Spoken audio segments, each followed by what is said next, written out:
Welcome back to my channel. ಹೊಸದಾಗಿ channel ನೋಡ್ತಾ ಇದ್ದರೆ ಸಬ್ಸ್ಕ್ರೈಬ್ ಮಾಡಿಕೊಂಡು ಸಪೋರ್ಟ್ ಮಾಡಿ. ವಾರಾಹಿ ದೇವಿಯ ಆಶೀರ್ವಾದ ಎಲ್ಲರ ಮೇಲೂ ಇರಲಿ ಅಂತ ವಿಡಿಯೋ ಪ್ರಾರಂಭ ಮಾಡ್ತಾ ಇದ್ದೀನಿ. ಸ್ನೇಹಿತರೆ, ಸಾಕಷ್ಟು ಜನ ಇನ್ನೇನು ಹೋಳಿ ಹಬ್ಬ ಬಂತು, ಹೋಳಿ ಹುಣ್ಣಿಮೆ ಹಾಗೂ ಚಂದ್ರಗ್ರಹಣ ಇದೆಲ್ಲವೂ ಕೂಡ ಒಂದು ರೀತಿಯಲ್ಲಿ ನಮಗೆ ಒಂದು ಡೌಟ್ ಅನ್ನೋದು ಜಾಸ್ತಿ ಬಂದುಬಿಟ್ಟಿದೆ. ಯಾವ ದಿನ ಮಾಡಿಕೊಂಡ್ರೆ ಚೆನ್ನಾಗಿರುತ್ತೆ, ಹಾಗೂ ನಮಗೆ ಚಂದ್ರಗ್ರಹಣ ಬೇರೆ ಇದೆ, ಅದರಿಂದ ತುಂಬ ತೊಂದರೆಗಳಾಗುತ್ತಾ ಅನ್ನುವಂಥದ್ದು. ಚಂದ್ರಗ್ರಹಣ ಬಂದಿರುವುದು ನಿಜ, ಆದರೆ ಸಮಸ್ಯೆಗಳು ಅನ್ನೋದು ಬಂದುಬಿಡುತ್ತೇನೋ ಅಂತಂದ್ಬಿಟ್ಟು ಭಯ ಪಡುವ ಅವಶ್ಯಕತೆ ಇಲ್ಲ ಸ್ನೇಹಿತರೆ. ಯಾಕಂದರೆ ಭಗವಂತನನ್ನು ನಂಬಿ ನಾವು ಮುಂದೆ ಸಾಗಿದಾಗ ಹಾಗೂ ಪರಿಹಾರಗಳನ್ನು ಮಾಡಿಕೊಂಡಾಗ ಕಷ್ಟ ಸುಖ ಅನ್ನುವಂಥದ್ದು ಹಾಗೂ ಅದರ ಏರಿಳಿತ ಅನ್ನುವಂಥದ್ದು ಸರ್ವೇ ಸಾಮಾನ್ಯವಾಗಿರುತ್ತೆ. ನಮ್ಮ ಇಷ್ಟ ದೇವರು, ಕುಲದೇವರು, ನಮ್ಮ ಮನೆ ದೇವರು, ನಾವು ಮಂತ್ರ ಜಪಗಳನ್ನು ಮಾಡಿಕೊಂಡಾಗ, ಪರಿಹಾರಗಳನ್ನು ಮಾಡಿಕೊಂಡಾಗ, ದಾನ ಧರ್ಮಗಳನ್ನು ಕೊಟ್ಟಾಗ ಯಥೇಚ್ಛವಾಗಿ ನಮಗೆ ಸುಖದಾಯಕವಾದಂಥ ಲಾಭಕರವಾಗಿರುವಂಥ ಜೀವನವನ್ನು ನಾವು ನೋಡಬಹುದು. ಸಾಕಷ್ಟು ಜನ ಅಂದ್ಕೊಳ್ತಾರೆ ದಾನ ಧರ್ಮಗಳು ಕೂಡ ಮಾಡ್ಕೊಳ್ಳೋದಕ್ಕಾಗೋದಿಲ್ಲ ಅನ್ನುವಂಥವರು ತಪ್ಪದೆ ನಿಮ್ಮ ಇಷ್ಟ ದೇವರ ನಾಮಗಳನ್ನು ಸ್ಮರಣೆ ಮಾಡುವಂಥದ್ದು ಹಾಗೂ ಮಂತ್ರ ಜಪ ಮಾಡಿದಾಗ ನಮಗಿರುವಂಥ ದೋಷಗಳು ನಿವಾರಣೆ ಆಗುತ್ತೆ. ತುಂಬ ಜನ ಈ ದೋಷಗಳಿಂದನೇ ನಮಗೆ ಏನೋ ಆಗ್ಬಿಡುತ್ತೆ ಅನ್ನುವಂಥ ಭಯದಲ್ಲೇ ಮುಳುಗೋಗ್ಬಿಡ್ತಾರೆ. ದಯವಿಟ್ಟು ಆ ಥರ ಅಂದ್ಕೊಳ್ಳೋದಕ್ಕೆ ಹೋಗ್ಬಿಡಿ. ನಾಳೆ ಏನಾಗುತ್ತೆ ಅನ್ನೋದು ಯಾರ ಕೈಯಲ್ಲೂ ಇಲ್ಲ. ಆದರೆ ಭಗವಂತನನ್ನು ನಾವು ಸ್ಮರಣೆ ಮಾಡುತ್ತಾ ದಿನವನ್ನು ನಾವು ಕಳಿಬೇಕು ಅಷ್ಟೇ. ಗ್ರಹಣ ಅನ್ನೋದು ಅದರ ಎಫೆಕ್ಟು ನಮಗೆ ಲಾಸ್ಟಲ್ಲಿ ಇರುತ್ತೆ. ಒಂದು 10-15 ನಿಮಿಷ ಹಾಗೂ 20 ನಿಮಿಷದ ಒಳಗಡೆ ಅದರ ಪ್ರಭಾವ ಅನ್ನೋದು ಸೂಚಿಸುತ್ತೆ. ತದನಂತರ ಸ್ನಾನವನ್ನು ಮಾಡಿಕೊಂಡು ನಾವು ಮುಂದಿನ ಕೆಲಸಗಳನ್ನು ಮಾಡಿಕೊಳ್ಳುವಂಥದ್ದು ಕೂಡ ತುಂಬ ಸೂಕ್ತವಾಗಿರುತ್ತೆ. ಇದು ಎಲ್ರಿಗೂ ಅಪ್ಲೈ ಆಗೋದಿಲ್ಲ. ಗರ್ಭಿಣಿಯರು, ಚಿಕ್ಕ ಮಕ್ಕಳು ಹಾಗೂ ರೋಗಗ್ರಸ್ತರು ಇರ್ತಾರಲ್ವ, ಅವ್ರಿಗೆ ಯಾವುದೇ ರೀತಿಯಾದಂಥ ಅಪ್ಲೈ ಆಗೋದಿಲ್ಲ. ಅವರುಗಳು ಆರಾಮಾಗಿ ಲೀಡ್ ಮಾಡಬಹುದು.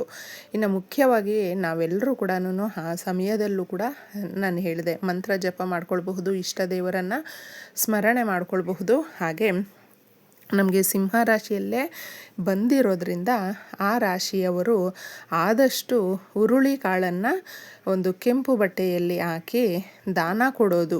ನೀವು ಆ ಗ್ರಹಣದ ಸಮಯದಲ್ಲಾಗಿರಬಹುದು ಅಥವಾ ಮುಗಿದ ಮೇಲೆ ಆದರೂ ಯಾರಿಗಾದರೂ ದಾನವನ್ನು, ಬ್ರಾಹ್ಮಣರಿಗೆ ನಿಮ್ಮ ಕೈಯಲ್ಲಿ ಇನ್ನೇನು ಸಾಧ್ಯ ಆಗುತ್ತೋ ಅದನ್ನು ಇದರ ಜೊತೆ, ಹುರುಳಿ ಕಾಳಿನ ಜೊತೆ ದಾನವಾಗಿ ಕೊಟ್ಟರೆ ತುಂಬಾ ವಿಶೇಷವಾಗಿರುತ್ತೆ. ಹಾಗೂ ಚಂದ್ರನು ಬಂದು ನಮಗೆ ತುಂಬ ಹತ್ತಿರ ಆಗಿರುವಂಥ ಗ್ರಹ, ಮನಸ್ಸಿಗೆ ಸಂಬಂಧಪಟ್ಟಂಥದ್ದು. ಮನಸ್ಸಿನ ಮೇಲೆ ನಮ್ಮ ಯೋಚನೆಗಳು ಯಾವ ರೀತಿ ಇರುತ್ತೆ, ನಾವು ಯಾವ ಥರ ಡಿಸೈಡ್ ಮಾಡ್ತೀವಿ, ಇದು ಎಲ್ಲವೂ ಪ್ರತಿಯೊಂದು ಮನಸ್ಸಿಗೆ ಸಂಬಂಧಪಟ್ಟಂಥದ್ದು ಆಗಿರೋದ್ರಿಂದ ನೀವು ಮನಸ್ಸಿನ ಕಾರಕ ಚಂದ್ರನು.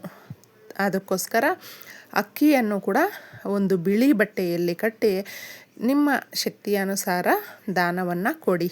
ಹುರುಳಿ ಕಾಳು ಹಾಗೂ ಅಕ್ಕಿಯನ್ನು, ಇನ್ನು ತುಪ್ಪವನ್ನು ಕೂಡ ಕೊಡ್ತಾರೆ. ಅದು ಅವರವರ ಶಕ್ತಿಯ ಅನುಸಾರ ಸ್ನೇಹಿತರೆ. ತದನಂತರ ನೋಡಿ, ಈ ಪರಿಹಾರವನ್ನು ಬಂದು ನೀವು ಸೋಮವಾರ ಮಾಡ್ಕೊಳ್ಳಿ. ತುಂಬಾ ಚೆನ್ನಾಗಿರುತ್ತೆ.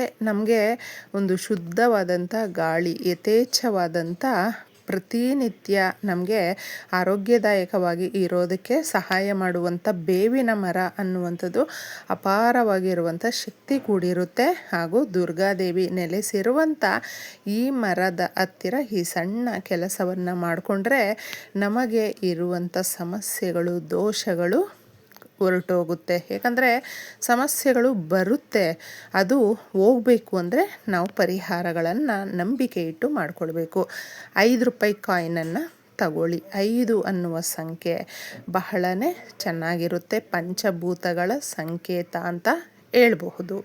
ಅದಕ್ಕೆ ಇದನ್ನು ತೊಳೆದು ಕ್ಲೀನಾಗಿ ತಗೊಂಡು ಅರಿಶಿಣವನ್ನು, ದೇವರ ಮನೆಯಲ್ಲಿ ನಾವು ಬಳಸುವಂಥ ಅರಿಶಿಣವನ್ನು ತಗೊಳ್ಬೇಕು. ಈ ಪರಿಹಾರಕ್ಕೆ ಅರಿಶಿಣ ಬಂದು ಗೌರಿ ದೇವಿಯ ಸಂಕೇತ ಹಾಗೂ ಬೃಹಸ್ಪತಿ ಗುರುವಿನ ಆಶೀರ್ವಾದ. ಗುರುವನ್ನು ನಾವು ನಮ್ಮ ಒಂದು ಜೀವನದಲ್ಲಿ ಗುರುವಿನ ಒಂದು ಆಶೀರ್ವಾದಕ್ಕೆ ಎಷ್ಟೆಲ್ಲ ಒದ್ದಾಡ್ತಾ ಇರ್ತೀವಿ. ಅದು ಇದ್ದರೆ ಸಾಕು, ನಾವು ಕಳ್ಕೊಂಡಿರೋದು ಪಡ್ಕೊಳ್ಬಹುದು, ಸಂತೋಷವಾಗಿ ಇರಬಹುದು.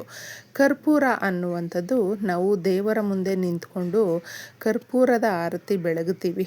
ಅದು ತನ್ನನ್ನು ತಾನು ಸುಟ್ಕೊಂಡು ನಮ್ಮ ಮನೆಯಲ್ಲಿ ಇರುವಂಥ ನಕಾರಾತ್ಮಕ ಶಕ್ತಿಯನ್ನು ಅಬ್ಸರ್ವ್ ಮಾಡಿಕೊಳ್ಳುತ್ತೆ. ಅದರಲ್ಲಿ ಅವಶೇಷ ಏನೂ ಬಿಡೋದಿಲ್ಲ, ಎಲ್ಲವೂ ಸುಟ್ಟೋಗುತ್ತೆ. ಅಂದರೆ ಅದರ ಅರ್ಥ ಏನಂದರೆ ನಮ್ಮ ಎಲ್ಲ ಸಮಸ್ಯೆಗಳು ಕೂಡ ಸುಟ್ಟು ಅದೇ ಥರ ಹೋಗುತ್ತೆ ಅನ್ನುವಂಥದ್ದು. ಅದಕ್ಕೆ ನಾವು ಪ್ರತಿ ಪರಿಹಾರಕ್ಕೂ ಕೂಡ ಕರ್ಪೂರವನ್ನು ತಗೊಳ್ತೀವಿ.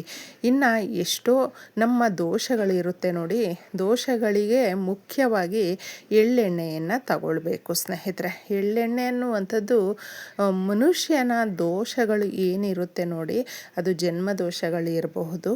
ಹಾಗೂ ತುಂಬ ಜನಕ್ಕೆ ನಾವು ನಾಗದೋಷ ಇದೆ, ನಮಗೆ ಶನಿ ದೋಷ ಇದೆ, ಈ ರೀತಿ ಆ ಪರಿಹಾರ ಮಾಡ್ಕೊಳ್ಳೋದಕ್ಕೆ ಕಷ್ಟ ಇರುತ್ತೆ ಅನ್ನುವಂಥವರು ಎಳ್ಳೆಣ್ಣೆಯಿಂದ ಮಾಡುವಂಥ ಏನೇ ಪರಿಹಾರ ಆಗಿರಬಹುದು ಕೈ ಹಿಡಿಯುತ್ತೆ ಅಂತ ಹೇಳ್ತೀನಿ. ಒಂದು ಬಟ್ಲಲ್ಲಿ ನೀವು ಸ್ವಲ್ಪ ಅರಿಶಿಣವನ್ನು ಒಂದು ಉಂಡೆ ಕಟ್ಟುವ ರೂಪದಲ್ಲಿ ನಮಗೆ ಎಷ್ಟು ಬೇಕು ನೋಡಿ ಅಷ್ಟನ್ನು ಇದರ ಒಳಗಡೆ ಹಾಕ್ಕೊಳ್ಬೇಕು.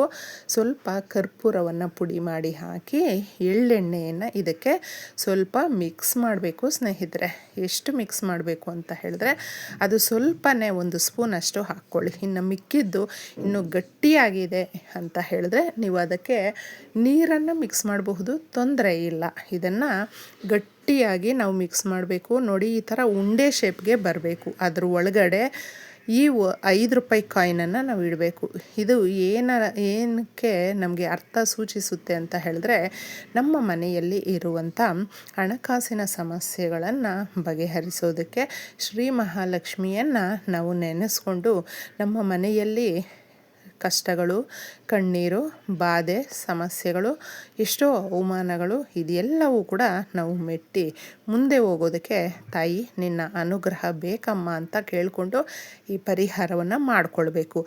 ಈ ಅರಿಶಿಣದ ಉಂಡೆಯಲ್ಲಿ 5 ರೂಪಾಯಿ ಕಾಯಿನನ್ನು ನೀವು ಇಡಬೇಕು ಸ್ನೇಹಿತರೆ. ಇಟ್ಟು ನಿಮ್ಮ ಮನೆಯೆಲ್ಲ ಒಂದು ಸಾರಿ ಓಡಾಡಿಸಿ ಸೀದಾ ತಗೊಂಡೋಗಿದ್ದೆ ಎಲ್ಲಿ ಬೇವಿನ ಮರ ಸಿಗುತ್ತೋ ಆ ಮರದ ಹತ್ತಿರ ನಿಂತುಕೊಂಡು ಕೈಯಲ್ಲಿ ಈ ಉಂಡೆಯನ್ನು ಇಟ್ಕೊಂಡು ಸಮಸ್ಯೆಗಳನ್ನು ಹೇಳಿ, ಯಾಕಂದರೆ ದುರ್ಗಾದೇವಿಯ ಪ್ರತಿರೂಪ ಅಮೃತ ಬಿಂದುಗಳು ಯಾವ ಜಾಗದಲ್ಲಿ ಬಿದ್ದಿದೆಯೋ ಆ ಜಾಗದಲ್ಲಿ ಈ ಭೂಲೋಕದಲ್ಲಿ ಬೆಳೆದಿರುವಂಥದ್ದು ಬೇವಿನ ಮರಗಳು.